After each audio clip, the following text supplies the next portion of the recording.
regular weekly directional meeting with our department heads, we were informed by the City Administrator Felix Berto Espiritu on the issue of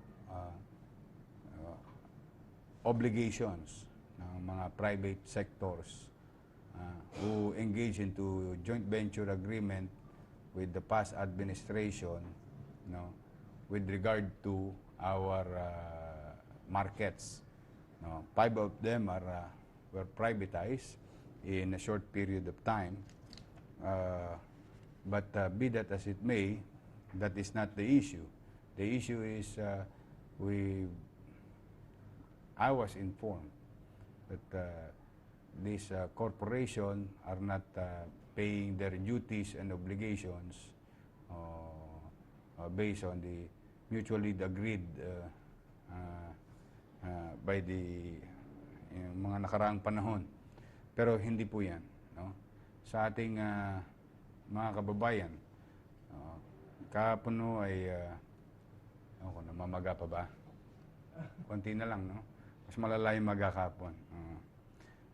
Medyo kahit hirap po kung magsalita kahapon, but I have to inform at least the people of Manila on the status of our 5 private public market. Kasi dating public, now privatized.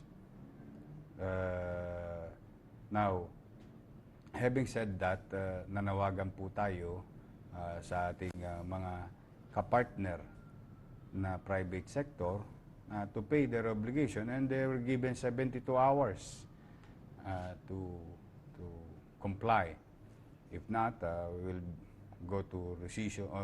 We will rescind their contract if they're not going to do so, because I have no interest in gaining in this issue, but this is the interest of the people of Manila.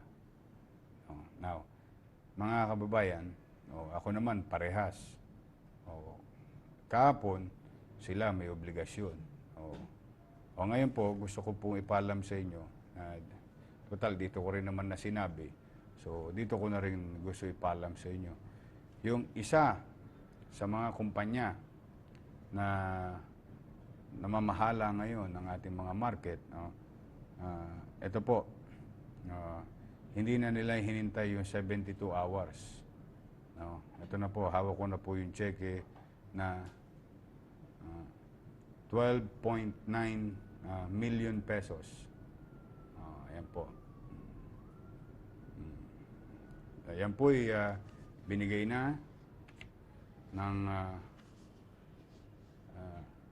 XRC Mall Development. Ayan po. Maring may konting kulang, pero yan ay ano na lang ho yan. Numero na lang yan.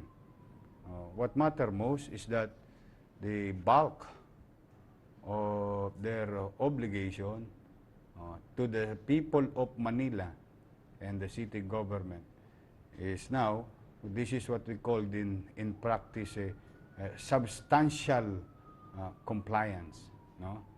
So, in behalf of the city government, we would like to thank XRC Mall Development, and I hope this will not happen, and I will not allow this to happen. I will not allow, private sectors engaging into government contracts, in this case, City of Manila,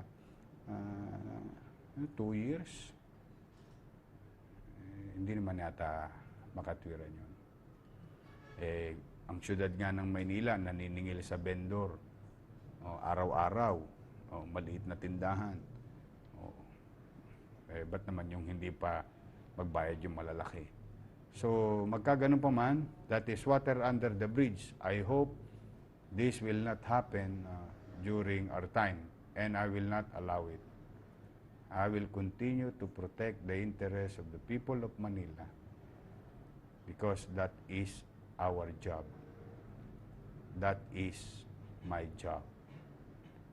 So, muli sa mga kababayan natin, na totoong gipit na gipit tayo sa salapi, pero ito'y kinalulugod natin. At least may pambili na kami ng gamot.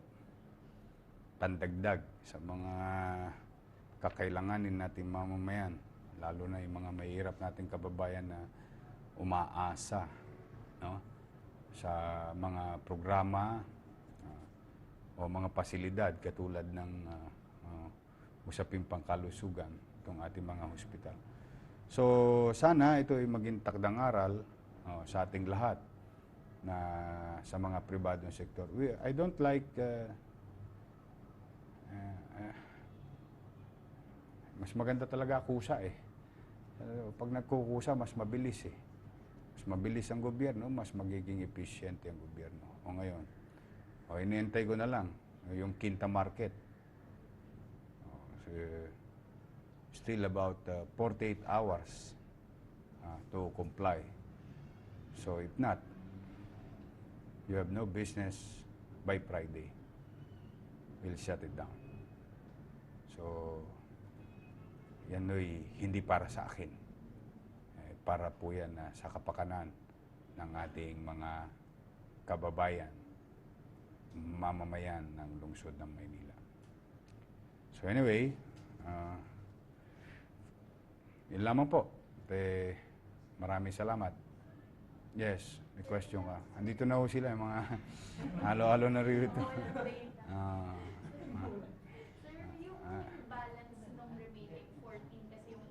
Yes. Yung balance, ilang hours to They have to, because remember, we just passed a law, no, that erase any penalties and surcharges, no. That is subject for legal comments of the city legal officer. But for the meantime, at the very least, the principal, the basic requirements are now complied. Dito ako after. I don't want to penalizing people. I really don't like it. But as far as we're concerned, we're after to the, alam mo yung live and let live principle. Apply natin. Yes. Mayor, so kung magbigay si Market Life ng at least majority ng utang nila, ligtas na ba sila for now dun sa 72 or ultimatum natin? Yeah, they paid already. They complied already. And the people of Manila win or won. Yun lang. Ganun kasimple. I don't have a habit of going after to the contracts unless there is a blatant disadvantage to the people of Manila. Yun. Doon ko siya titingnan. But kung meron naman, halimbawa, katulad nitong sitwasyon na ito, I think this situation will not happen again. Because it is written in one of the provisions of the contracts or mutually agreed provision in the contract. So they have to comply. We comply as a city. They comply as private sector. Sir, clarify ko lang po. Yung pagbabayad ng XRC at Market Life will not... Wala pa yung Market Life. Yes, just in case. Will not absolve them of any charges? Criminal or... Wala namang criminal. This is more on are we going against them with regard to the contract? Yes, we may. Now, are we going to pursue? Yes, we may. But for the meantime, what we're after is what is due to the city. Now, we'll sit down with them on how can we live in harmony, because markets are basic facilities for our people. So, ako sa moving on ako lagi eh. Doon ako lagi after eh. May pagpoposisyon ng gobyerno, desidido ang gobyerno, nakinig ang pribadong sektor or kumpanya, then we move on. Ano yung dapat natin hindi mangyari pa sa mga darating na araw? That is sa atin, hihintayin natin. So yung balanse, pasok pa rin siya dapat sa 72? Hindi naman. Kasi itong balanse niya, penalties to eh. Something to do with So, penalties. principal yung 12. Oo, yun. Ito yung principal. Ito kasi penalties eh, because under the contract, there is what you call penalties and surcharges in the case that the proponent or private sector miss the date of payments with regard to GAR, what do you call this, what is due technically to the city. Sir, walang explanation yung XRC, bakit meron silang unpaid obligations? Meron lang silang medyo hindi pagkakaunawaan noong nakarang administrasyon, which I'm not surprised. Ano daw, sir? Eh, Yung po sila. I'm not in the... we'll see. We'll see. Hayaan natin sila. But, you know, more than anything else, I'm happy now. Honestly, kahit na masakit ang iwag niyo lang ako masyadong patatawanin. Mayor, yung Siyan. ang Quinta Market po kasi may issue sila sa mga vendors na hindi umano nagbabayad sa kanila. Pwede po ba maging excuse yun? Ang galing mo. It's a good question. It is not my job as a city government official. The moment you engage yourself into that business, and business has challenges, not only government has challenges, that is part of your business. Our business is people helping people business. The city government's business is people helping people business. Our obligation is to protect the interest of the people on a general perspective, no? Sa pangkalahatan.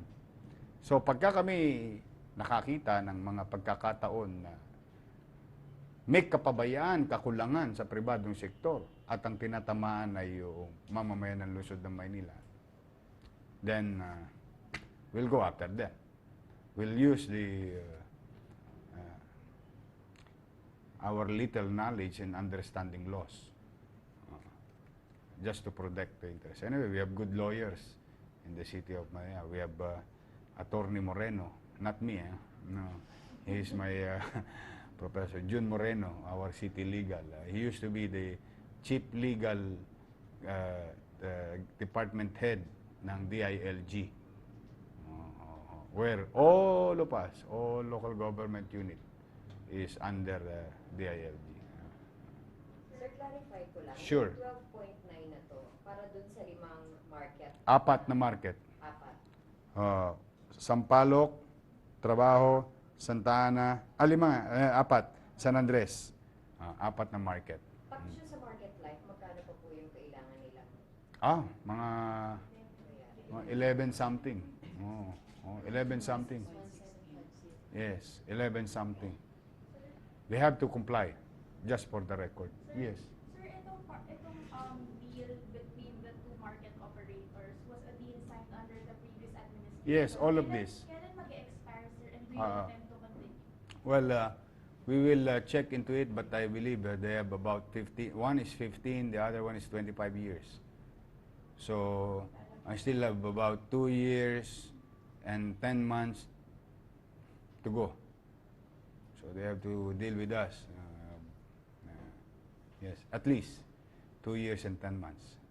Mayor, balikan ko lang po. So, si XRC po ay nakapagbayad na ng principal Yes. niya po.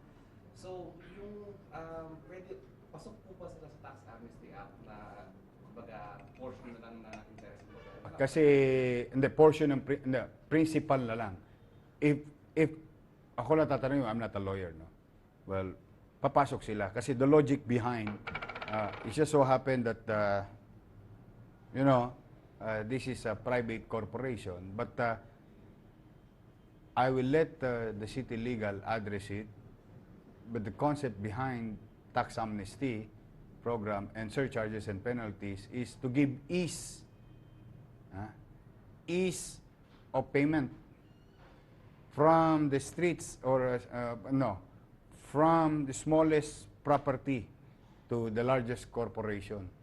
Smallest property owned by private individual and largest corporation owned by a corporation or large development. Kasi para Ang batas kasi, lalo na, ano yan, dapat pantay-pantay. O, kaya hinabol ko ito. Bakit? Yung vendor nagbabayad eh. O, bakit ito hindi magbayad? O, ibig sabihin, ngayon mararamdaman ng tao na patas-patas lang. O. Yes. Mayor, naman po yata yung XRC at saka market life sa council. Ah. Hindi po ba pwedeng i-revoke yung kontrata? Well, to rescind the contract, there must be a valid reason. A valid and enough legal reason. Hindi pwedeng dahil galit lang si Mayor. Hindi dahil sa mainit lang ang ulo ni Mayor. Hindi pa pwedeng dahil sa masakit lang ang ipin ni Mayor. No. There's no such thing like that. You have to be fair dealing with people. And I'm trying to be. But not to the point at the expense of our people. Trying to be diplomatic, firm in a way that we are really into it. Unless they want to try us, that's another story. If they want proof of our consistency, persistency, and certainty in the city of Manila. Now, again, it proves our certainty in the city of Manila, that the sauce for the gander is the sauce for the goose. Applicable kay Juan, applicable kay Pedro, applicable kay Petra. Lahat applicable. Kasi ganun ang pagsasaayos. Walang gatmabi sa wakali o gatmabi sa nangka. Walang ganun. Lahat yan dapat pantay-pantay. Yes, please. You mentioned that there must be a valid legal reason. Yes, under the provision of the contract. The non-payment of... Yes, that is a valid reason for rescission. Rescinding the contract. Yes, sir, but why are you not...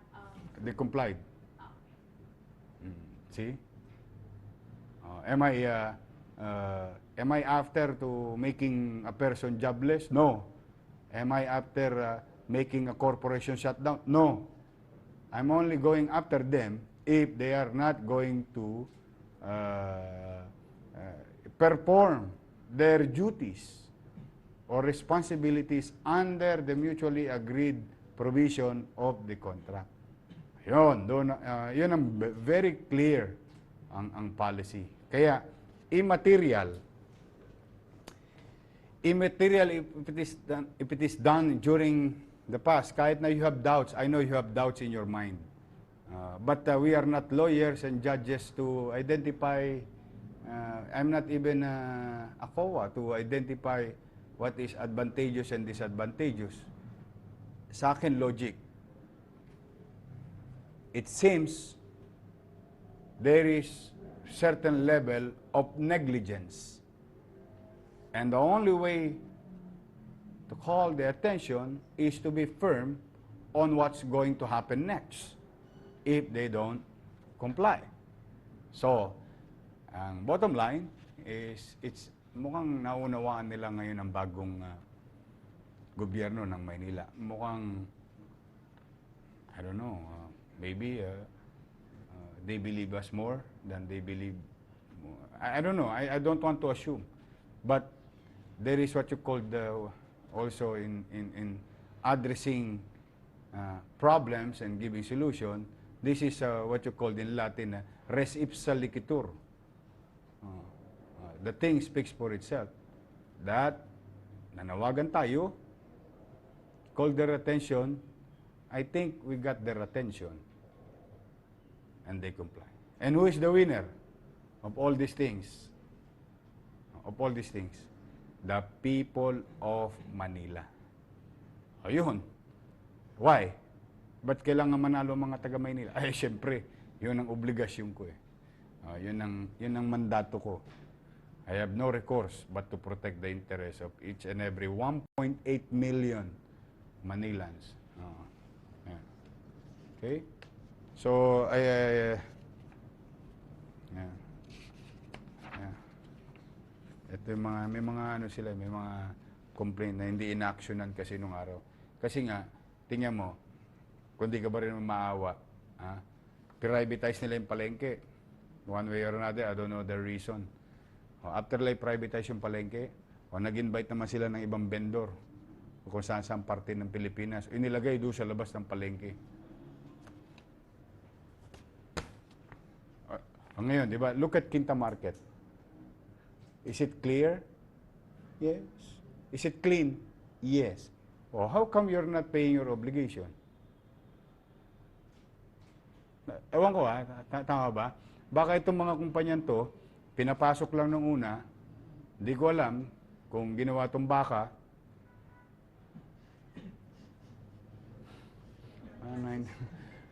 Tapos, nung pinapasok na ng mga Avengers yung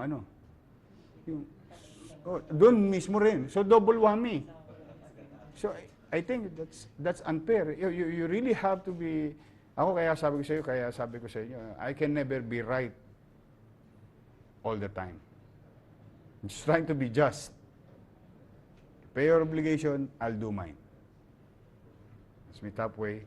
Then, at least, I can sleep soundly tonight that 1.8 million people were protected of their interests. I don't owe that market. I don't own that market. The people of Manila owns it. And the official, like me and others, like Vice Mayor Hani Lacuna and members of the City Council, are obliged to protect the interests, are mandated to protect the interests of the public. Sir, baka may gusto kang warning or message sa market life? Basta you still have 48 hours. I think I already made enough information here through this medium. First, officially, they were informed. Officially, in a formal setting like letters and information. And this is now matter of policy. We'll go after you. Basta, ayaw natin pangunahan yung kanilang kaisipan, kung ano nasa isip nila. Basta tayo, we were fair. Ano yun? Ay sinabi ko na yung kaisipan natin. Sinabi na natin yung mangyayari. Ang tawag doon, diplomasya. Hindi ka pa nakuha sa diplomasya, we'll see. So sir, sino na kayo next na habulin ng Sikat Manila? Ay yung hindi nagbabayad, siyempre, na mga kumpanyang kanegosyo ng siyudad ng Maynila. So lahat yan, pati ang mga developer na yan, na naka-JB yung mga property namin, you pay. You don't owe me anything. You owe the people of Manila. Yun. Yan ang bottom line. Kasi maraming mga naging JB talaga nung nakaraan. Joint venture. Joint venture. Di ba? Salamat naman. Papasalamat naman ako. Ganun lang yan. Ganun lang bottom line yan. Trabaho lang. Okay? Any more? Yes. Sure. Comments ngayon na magpahinga ka daw, ikandado ka na daw kung nakasawa mo. Aray ko. Sabi ko nga, mapatawanin. No. I'd love to rest. I would love to rest. Honestly, medyo groggy na nga ako kaka-injection ni Doktora Sakdalan at ng mga nurse. But you know, sa akin malayo yan sa bituka. Ganun ang lagi, ipil lang yan. But setting aside this, these things. Well, thank you sa mga viewers. No? Thank you very much for your sweet messages. But siguro pag-isipan ko na magpahinga muna mga ilang araw sa mga darating na linggo. But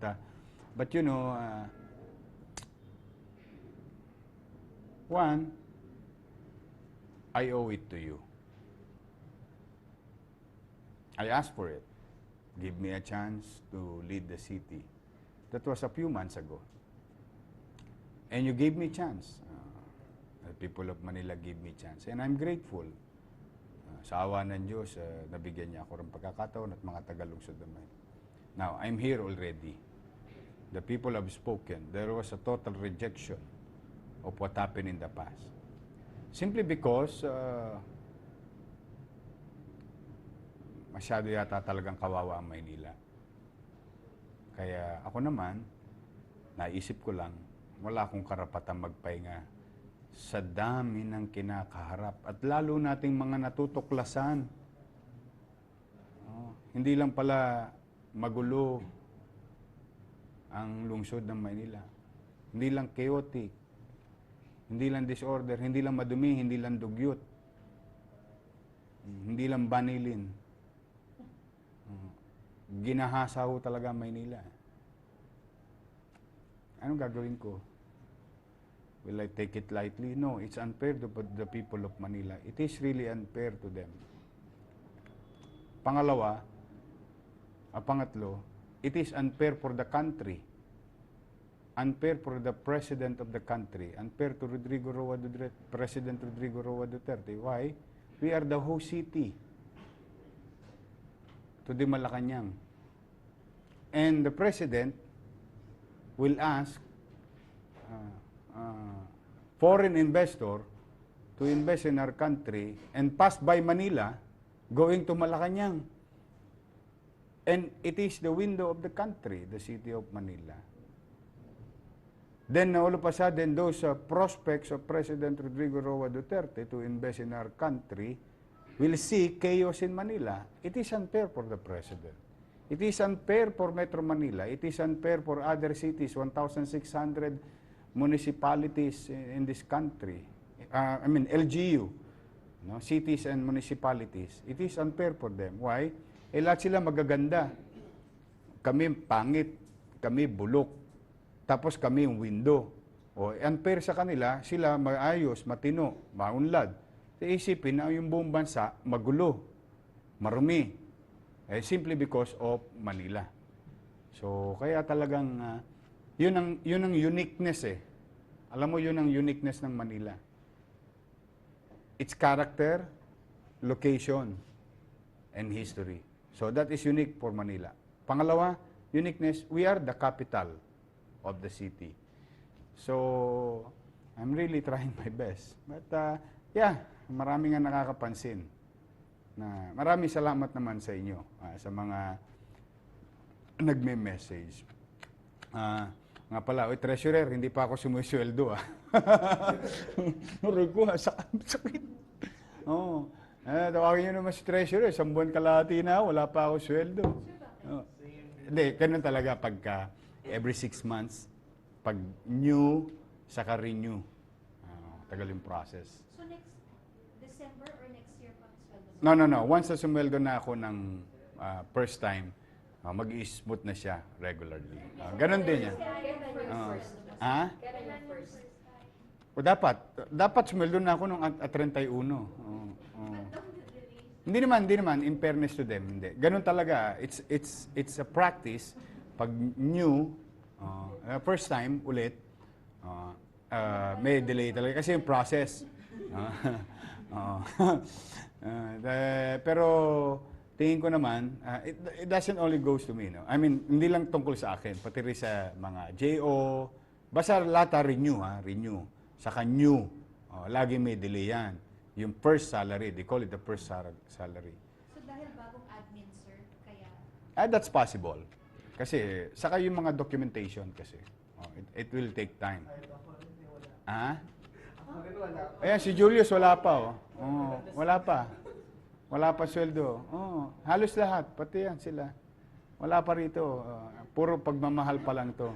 So sa katapusan, sir, sa katapusan, you hope to get your Naman, tama naman yung tanong sa akin. Ipoposas na ako ng asawa ko. Sweldo, mahal ang grocery. Mahal ang diaper, gatas, diaper. Diyos ko. Buti nila, wala na ako dinadiaperan. Ano na lang. wala na.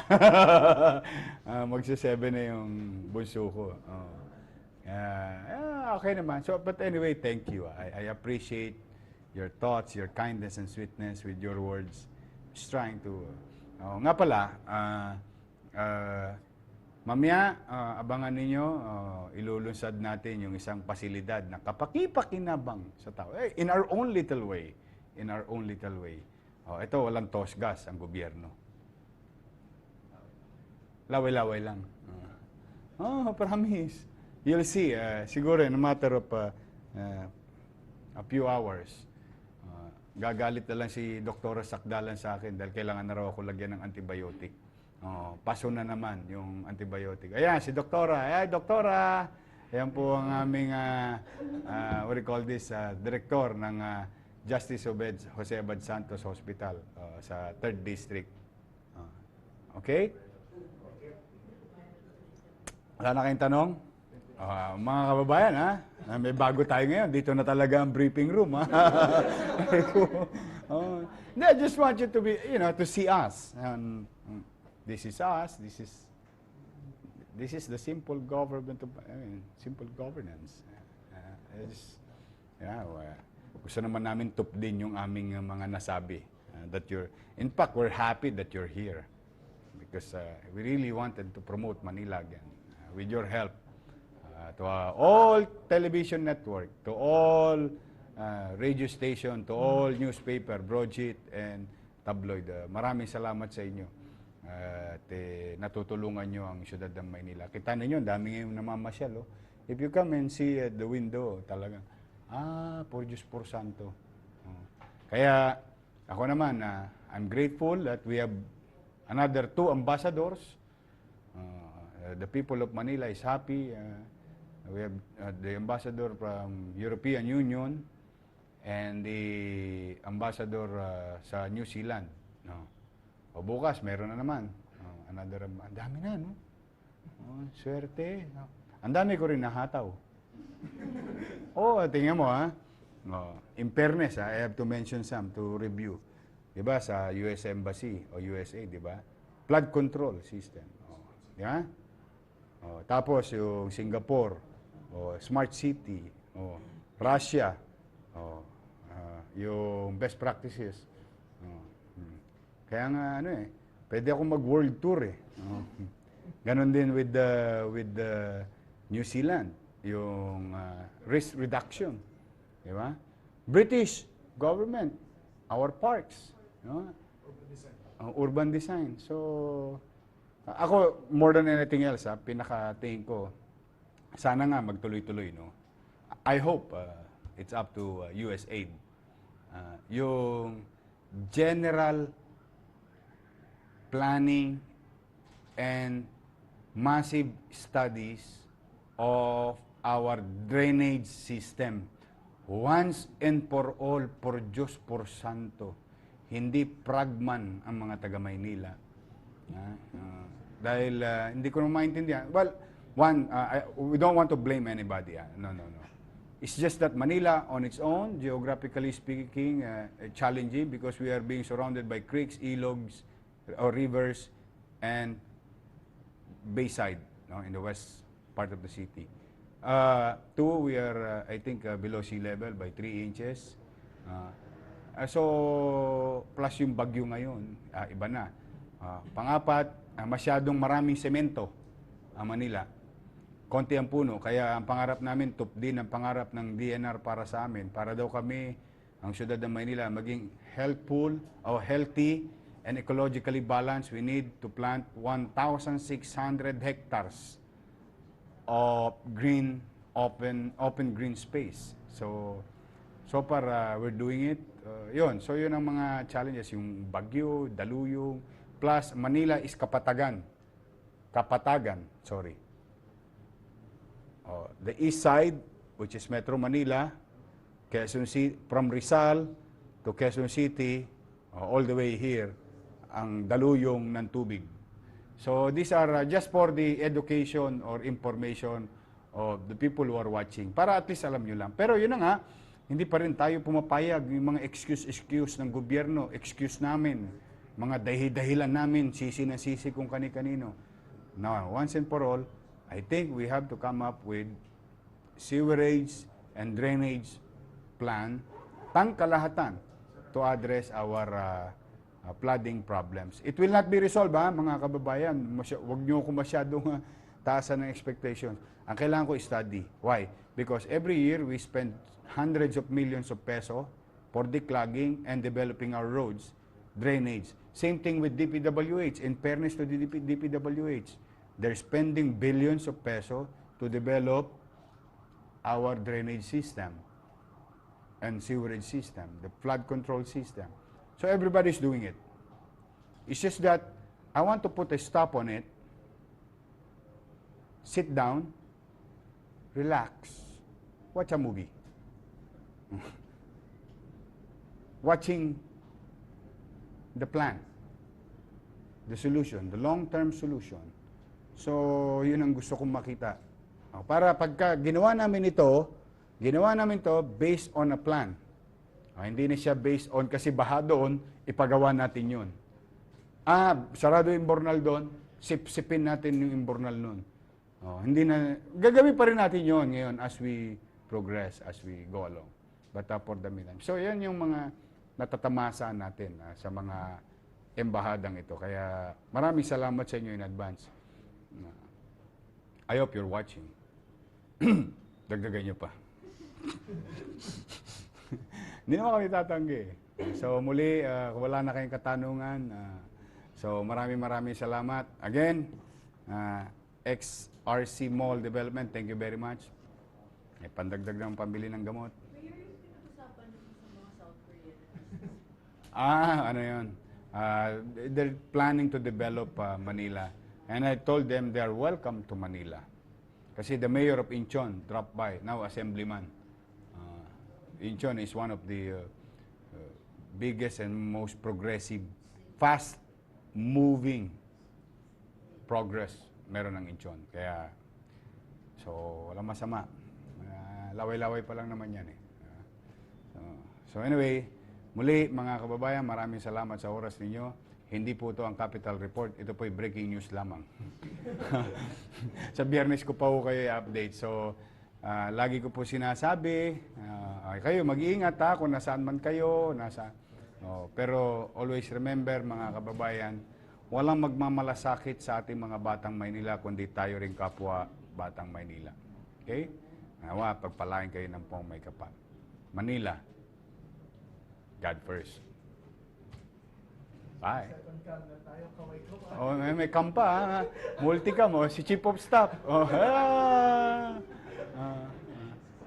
Ayan. Webcam.